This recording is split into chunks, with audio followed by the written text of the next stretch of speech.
तरह से बातें रखी।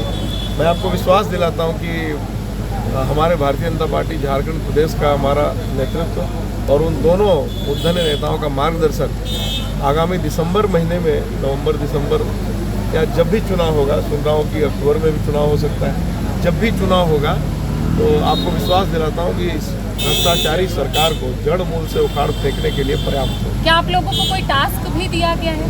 एक टास्क तो एक ही है कि लगना है और लगना है, चैन से बैठना नहीं है जब तक मंजिल प्राप्त हो।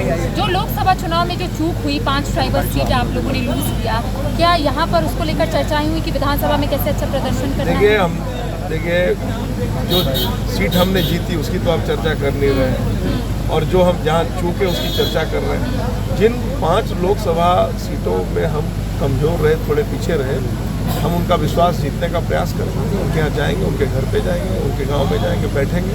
आखिर वो सारे लोग हमसे जुड़े थे, इन कारणों से हमसे दूर गए, हम उनके भ्रम को दूर करने का काम करेंगे। ये आदिवासी कोई बड़ा नेता वो काम नहीं कर पा रहा है क्या? क्योंकि बड़े चेहरे आपके पास आए, बाबूलाल जी। नहीं, माननीय बाबूलाल मरांडी जी हमारे माननीय प्रदेश अध्यक्ष हैं। अर्जुन मुंडा जी हमारे पूर्व मुख्यमंत्री रहे, बड़े नेता हैं हमारे। देखिए, लोकतंत्र में हार और जीत चलता रहता है, लेकिन जो कमियां हैं उसकी समीक्षा करके गाड़ी आगे बढ़ानी चाहिए। लेकिन आप जिन्हें मूर्धन्य नेता बता रहे हैं, यहाँ जेएमएम और कांग्रेस बोल रही है कि मध्य प्रदेश में शिवराज सिंह के शासन में ही आदिवासियों के चेहरे पर पेशाब किया गया। नहीं, देखिए, कोई व्यक्ति अगर मैं कोई गलत काम कर दूँ, आपको याद होगा कि जिसके साथ उस प्रकार का हरकत हुआ था, पार्टी ने उसको बाहर निकाला। एक तो पार्टी का कार्यकर्ता था, नहीं शुभचिंतक था, उसे बाहर निकाला, और शिवराज जी ने उस व्यक्ति के चरण धोकर और चरण धोकर और सिर पे जल छिड़का।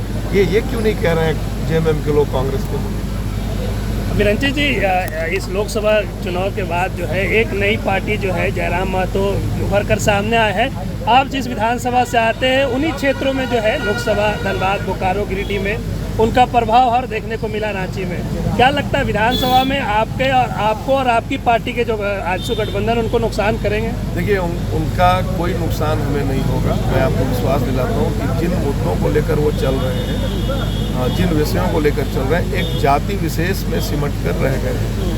और कोई एक जाति को लेकर चलेगा तो कभी वो राज्य की बागडोर संभाल नहीं सकता, राज्य को कोई दिशा दे नहीं सकता। सबसे पहले उनको राज्य की 3.5 करोड़ जनता की चिंता करनी चाहिए, सबको मिलाकर सम्यक सोच रखनी चाहिए, तभी वो कुछ कर पाएंगे। नहीं तो मुझे लगता नहीं है कि वो कुछ कर। 8.5 लाख वोट लेकर आए लोकसभा में आप जिन्हें एक जाति का वोट लाना। गुजरात में हार्दिक पटेल का भी आपने नाम सुना होगा। कहाँ है हार्दिक पटेल आज? बीजेपी में। इसीलिए तो कह रहा हूँ मैं, कहाँ है हार्दिक पटेल आज? तो इशारा कर रहे हैं कि जयराम भी आप लोग के साथ आएंगे। देखिए, हमारे दल में हर वो व्यक्ति जो सकारात्मक सोच रखता है उसका स्वागत। ठीक है। बिरंची जी, आजसू नाराज बताई जा रही है, काहे आप लोग से? नहीं, आजसू क्यों नाराज रहेगी? आजसू के तो लोकसभा के एक सांसद बने और हम लोग इंटैक्ट हैं पूरी तरह। शपथ ग्रहण समारोह में नहीं गए थे सुदेश महतो और चंद्र प्रकाश चौधरी?